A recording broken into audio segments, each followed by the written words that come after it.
Hello friends, आप Mukesh Goyal. I hope कि आप सारे बहुत अच्छे हैं। और फ्रेंड्स, आज हम बात करेंगे जो अपनी यूनिट है पीपल डेवलपमेंट एंड इन्वायरमेंट। उसमें जो इंटरनेशनल जो एग्रीमेंट्स होते हैं इन्वायरमेंट पे, ठीक है, जो अंतर्राष्ट्रीय लेवल पे पर्यावरणीय समझौते हैं उनके बारे में कुछ कुछ बात करेंगे। तो चित्त को रिलैक्स करके सुनना है। जैसे ये कुछ बात मैं बता देता हूँ कि आप नोट कर लेना कि कोप 26, ये मैंने कोप में एक वीडियो और बनाई थी कोप के बारे में, कॉन्फ्रेंस ऑफ पार्टीज, ठीक है ना, कि कोप 26 कहाँ हुआ है उसके बारे में बेसिक बेसिक बातें की हुई है। अगर आपके पास समय हो तो उस वीडियो को भी देखना कि ग्लासगो में हुई थी कोप 26। और कोप 27 कहाँ होनी है, ये इजिप्ट में होनी है, अफ्रीका में। ये भी ध्यान रखनी है इन चीज़ों को भी। कोप का एक लेक्चर है, नोट करने का मतलब वहां से जाके नोट करना। ये कोप के बारे में मैंने बात की है, कॉन्फ्रेंस ऑफ पार्टीज के बारे में। पहली कोप कब हुई थी, ठीक है ना, इसके बारे में भी बात की है, कहाँ हुई थी अभी रिसेंट में। या फिर पेरिस एग्रीमेंट जो हुआ था, जो पेरिस समझौता 2015 में पेरिस एग्रीमेंट, वो कौन सी कोप थी, कोप 21 थी जैसे। तो ये मैंने वो सारी बातें वहाँ पे की है, तो वहाँ पे ये पोर्शन आप कर लेना, ठीक है। आप लोगों से मेरी रिक्वेस्ट है। और कुछ बातें के बारे में, स्टॉकहोम कॉन्फ्रेंस बात कर रहे हैं जो 1972 में हुआ, स्टॉकहोम सम्मेलन। यहाँ से यूजीसी ने अब की बार क्वेश्चन पूछा और बड़ा अच्छा क्वेश्चन पूछा। एक्चुअली में एक तरह से ये मानिए कि पर्यावरण के ऊपर, इन्वायरमेंट के ऊपर, कि इन्वायरमेंट भी बहुत बड़ी चीज़ है, मतलब इसके बिना हम सर्वाइव नहीं कर सकते। इस तरह से मतलब सबसे पहली अगर कॉन्फ्रेंस हुई है, स्टॉकहोम कॉन्फ्रेंस हुई है, वो पर्यावरण पे लेके अंतर्राष्ट्रीय स्तर पे जो बात हुई है, तो सबसे पहली कॉन्फ्रेंस हुई स्टॉकहोम कॉन्फ्रेंस। और वो हुई 1972 में। कब हुई? 1972 में हुई, ये बात ध्यान रखना। और इसके अंदर ये स्टॉकहोम कहाँ है आपको पता है, स्वीडन के अंदर है। और इसमें ये सारी बातें हुई कि सभी को मतलब अच्छे से जीने का अधिकार है, ह्यूमन बीइंग के लिए इन्वायरमेंट बहुत जरूरी है, ये सारी बातें इसमें हुई। तो क्वेश्चन जो पूछा गया, और इसकी ईयर याद रखना स्टॉकहोम कॉन्फ्रेंस की, ये बात ध्यान रखना। और एक ये जो यूएनसीएचई है, इसकी फुल फॉर्म भी आप याद रख सकते हैं। क्या पता फुल फॉर्म भी एक पूछ ली जाए। तो यूएनसीएचई का फुल फॉर्म है United nation conference on human environment. एक तरह से स्टॉकहोम कॉन्फ्रेंस हुई थी, वो ह्यूमन इन्वायरमेंट पे हुई थी कि ह्यूमन के लिए इन्वायरमेंट बहुत जरूरी है। इस तरह की खास बातें इसमें हुई थी, ये बात आपको ध्यान रखनी है। और एक जो बहुत इंपॉर्टेंट क्वेश्चन अब की बार आया था स्टॉकहोम कॉन्फ्रेंस से, वो क्वेश्चन क्या था? ये था कि जो यूएनईपी है, यूनाइटेड नेशन इन्वायरमेंट प्रोग्राम है, ये किसकी किसका अचीवमेंट है, या किसकी वजह से या बना ये यूएनईपी। तो स्टॉकहोम कॉन्फ्रेंस जो हुआ 1972 में, इसका सबसे बड़ा अचीवमेंट यही है कि यूएनईपी की स्थापना हुई, ठीक है ना।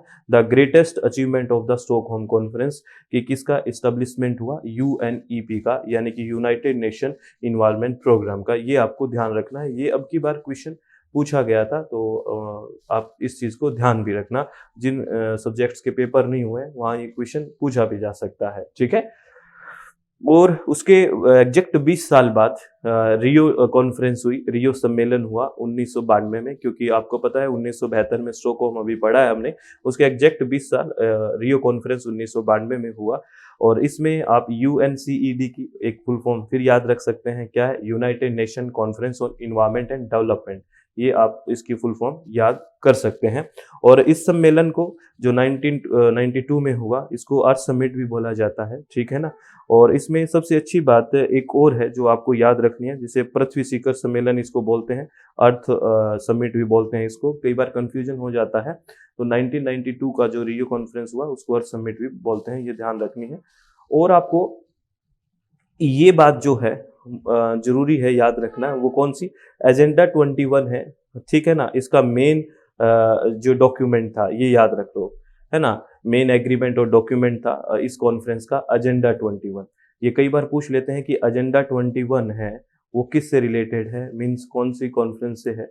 तो रियो डी जनेरो है, इससे है, जो 1992 में हुआ। और इसमें 21वीं सदी में विश्व की बात थी एजेंडा 21 का मतलब। तो ये सीधा सीधा आपको एजेंडा 21 भी पूछ लेते हैं, तो इसको भी आपको ध्यान रखना है। बिल्कुल छोटी छोटी बातें हैं, बिल्कुल बेसिक बातें हैं, डायरेक्ट क्वेश्चन यहाँ से आ जाते हैं फ्रेंड्स। तो इन क्वेश्चंस को है ना, हम गलत नहीं करना चाहिए। इन क्वेश्चंस को बहुत ही धैर्य के साथ हैंडल करना चाहिए। ये क्वेश्चन गलत हो जाते हैं तो बड़ी दिक्कत होती है, क्योंकि ये फैक्चुअल इंफॉर्मेशन होती है। और बायोलॉजिकल डाइवर्सिटी पे भी क्वेश्चन आ रहा है सीबीडी पे, ठीक है ना। जो बायोलॉजिकल डाइवर्सिटी यानी कि जैवों की विविधता होती है, उसके संरक्षण की बात करते हैं।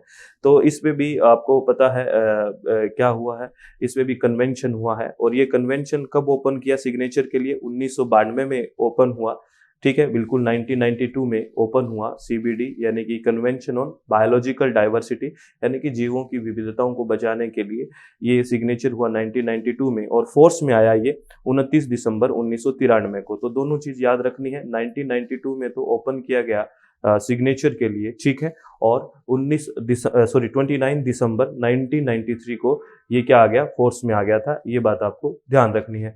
एक बार ये भी पूछा गया कि डेकार्ड्स कब बनाया गया, मतलब बायोडाइवर्सिटी का जो डेकार्ड्स मतलब 10 साल का पीरियड कौन कौन से वर्ष से लेकर मनाया गया। तो मैं आपको बता देता हूं कि जो यूनाइटेड नेशन जनरल असेंबली है, उन्होंने डिक्लेयर किया 2011 से 2020 ये United Nations decade on biodiversity. Decades मतलब 10 होता है ना, तो 2011 से लेके 2020 को उन्होंने डेकार्ड जो बोला है ऑन बायोडाइवर्सिटी। तो अब सीधा सीधा अब की बार पेपर में पूछ लिया कि डेकार्ड्स है वो कौन कौन से ईयर के बीच मनाया गया, तो 2011 से 2020 ऑप्शन ऐसे बन जाएगा ना, 1990 से 2000 या 2005 से 2015। तो ये क्वेश्चन का आंसर देना था 2011 से 2020, ठीक है ना। और अगर मैं बात करूं इस साल की, इस साल में जो 2021 की थीम क्या थी, इसकी थीम क्या है 2021 की? इसकी थीम है बायोडाइवर्सिटी की we are part of the solution. ये थीम याद रखना, we are part of the solution, ये याद रखना, we are part of the solution. Please ये ध्यान रखना, ये थीम आपसे पूछी जा सकती है। और आपको पता है इंटरनेशनल डे जो मनाया जाता है बायोलॉजिकल डाइवर्सिटी पे, वो मनाया जाता है 22 मई को। कब मनाया जाता है? 22 मई को इंटरनेशनल डे मनाया जाता है बायोडाइवर्सिटी का। ये भी आपको ध्यान रखना है, ठीक है ना।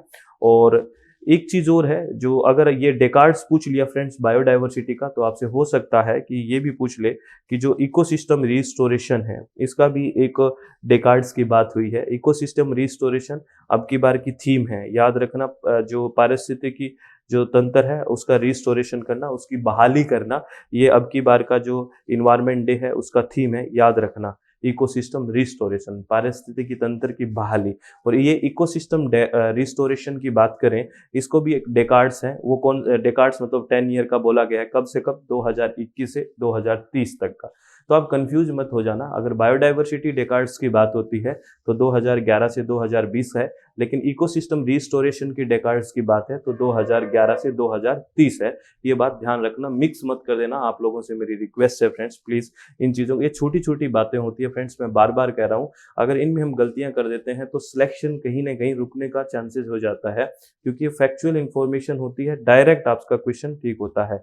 तो मैं आपको फिर बता रहा हूँ कि कोप वगैरह की जो बात है ना, कॉन्फ्रेंस ऑफ पार्टीज है, ठीक है ना, कोप 26 है, कोप 27 कहाँ होना है, किस किस के बारे में बात हुई है, कोप 21, ये सारी चीज़ें कोप वाले चैप्टर में भी आप देखना, वहाँ पे भी मैंने इंटरनेशनल एग्रीमेंट्स के बारे में बात की है। तो आप लोगों से रिक्वेस्ट है, अगर समय हो तो वहाँ देखना। एक इन्फॉर्मेशन ये है फ्रेंड्स आपको कि अगर किसी का पेपर इन्वायरमेंटल साइंस है, कोड नंबर 89, किसी का अगर पेपर 2 इन्वायरमेंटल साइंस है, कोड नंबर 89, तो उसकी रजिस्ट्रेशन ओपन है अपनी SWMG एप्लीकेशन पे, success with Mukesh Goyal application पे।